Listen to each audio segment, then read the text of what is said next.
दोस्तों, आप सभी को पता होगा कि भगवान विष्णु और मां लक्ष्मी को एक साथ पूजा जाता है। तो ऐसा क्या हुआ कि जिससे मां लक्ष्मी को भगवान विष्णु से कई दिनों तक दूर रहना पड़ा।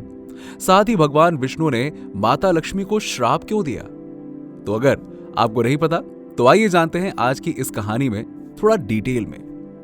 दरअसल एक बार क्या हुआ ना कि भगवान विष्णु शेषनाग पर बैठे सोचने लगे कि क्यों ना पृथ्वी लोक का भ्रमण किया जाए। ऐसा कहकर भगवान विष्णु अपनी तैयारी में लग जाते हैं और इन्हीं तैयारी को देखते देखते देवी लक्ष्मी ने पूछा कि स्वामी, इतनी सुबह सुबह आप कहां जाने की तैयारी कर रहे हैं? तभी भगवान विष्णु ने कहा कि हे प्रिय, मैं पृथ्वी लोक का भ्रमण करने जा रहा हूं। तभी देवी लक्ष्मी ने कहा कि क्या मैं भी आपके साथ पृथ्वी लोक का भ्रमण करने के लिए चल सकती हूं?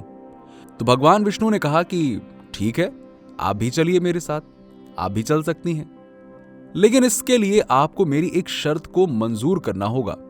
भगवान विष्णु ने उनको शर्त बताया कि जब आप मेरे साथ पृथ्वी लोक का भ्रमण करने के लिए चलेंगी तो आपको पृथ्वी में उत्तर दिशा की ओर नहीं देखना है।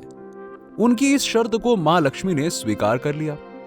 जब भगवान विष्णु और मां लक्ष्मी पृथ्वी पर सुबह सुबह पहुंचते हैं तो उनको ये पृथ्वी का दृश्य बहुत ही सुंदर लगता है। धरती लोक का मौसम बहुत ही सुहावना और अति सुंदर दिख रहा था। साथ ही मां लक्ष्मी को यह सब देखकर बहुत अच्छा लगा। तभी माता लक्ष्मी इधर उधर देखने लगी और इसी में वो भूल जाती हैं कि उन्होंने शर्त भी लगाई थी। मां लक्ष्मी को एक बहुत ही सुंदर बगीचा उत्तर दिशा की ओर दिखता है, जिसमें से बहुत अच्छी अच्छी खुशबू आ रही थी। साथ ही उस बगीचे में बहुत अच्छे अच्छे फूल लगे हुए थे। वो उस बगीचे से फूल तोड़कर विष्णु भगवान के लिए लेकर आती हैं। ये देखकर भगवान विष्णु बहुत क्रोधित हो जाते हैं।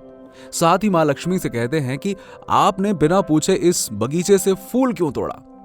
ये एक अपराध है। आपने एक चोर की तरह इस फूल को चुराया है। साथ ही आपने अपनी शर्त को भी नहीं पूरा किया। ये सुनकर मां लक्ष्मी ने माफी मांगी, लेकिन भगवान विष्णु ने माफ नहीं किया और उनको सजा दे दी। आपको इस माली के घर पर 3 साल नौकरानी बनकर रहना होगा और 3 साल पूरा होते ही मैं आपको बुलवा लूंगा। मां लक्ष्मी ने उनकी इस सजा को स्वीकार कर लिया और भगवान विष्णु के जाते ही मां लक्ष्मी ने एक बच्ची का रूप लिया और उस माली के घर चली जाती हैं, जिसका नाम माधव था। उसके पास ना तो घर था और ना ही खाने के लिए अच्छा खाना था।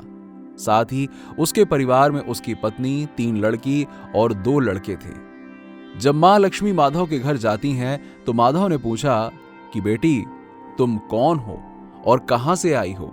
तभी उस कन्या ने कहा कि मेरा इस दुनिया में कोई नहीं है और मैं एक गरीब लड़की हूं। क्या आप मुझे अपने घर में रख सकते हैं? मैं आपके घर का पूरा काम भी कर दिया करूंगी। ये सुनकर माधव को दया आ जाती है और उस लड़की को अपने घर ले जाता है और अपने परिवार वालों से मिलवाता है और सभी लोग उन्हें रखने को तैयार हो जाते हैं। अगले दिन जब माधव काम पर जाता है तो उसकी रोजाना से कई ज्यादा कमाई होने लगती है और साथ ही उसने एक गाय भी खरीद ली। तभी अचानक से माधव सोचने लगा कि ये कोई साधारण लड़की नहीं है, ये कोई देवी है जिसके आने से मेरा जीवन बदल गया। लेकिन ऐसा ही करते करते पूरे 3 साल बीत गए और एक दिन माधव बाहर से अपने घर आ रहा था। तभी उसने अपने घर में एक देवी को देखा जो पूरी तरह गहनों से लदी हुई थी। जब माधव उसके पास गया तो उसने देखा कि वो तो वही कन्या है जिसको मैंने अपने घर पे रखा था। ये देखकर वो हैरान हो गया और अपने परिवार को बाहर बुलाया और सभी ने मां लक्ष्मी से माफी मांगी कि मुझे माफ कर दीजिए, मैंने आपसे खेतों में काम करवाया और घर का काम करवाया है। तभी मां लक्ष्मी ने कहा कि माधव, तुम एक बहुत ही दयालु इंसान हो। तुमने मुझे इतने दिनों तक अपने घर में साथ में रखा, मैं बहुत प्रसन्न हुई। इसीलिए मैं तुम्हें वरदान देना चाहती हूं कि तुम और तुम्हारा परिवार हमेशा खुश रहेगा और तुम्हें कभी भी पैसों की समस्या नहीं होने दूंगी। ऐसा बोलकर मां लक्ष्मी भगवान विष्णु के भेजे गए रथ में बैठकर वापस बैकुंठ धाम चली जाती हैं। तो दोस्तों, ये कहानी आपको कैसी लगी नीचे हमें कमेंट सेक्शन में कमेंट करके जरूर बताइएगा। और अगर आपको ये वीडियो पसंद आई हो तो इसे लाइक करें, शेयर करें और सब्सक्राइब जरूर कर लें।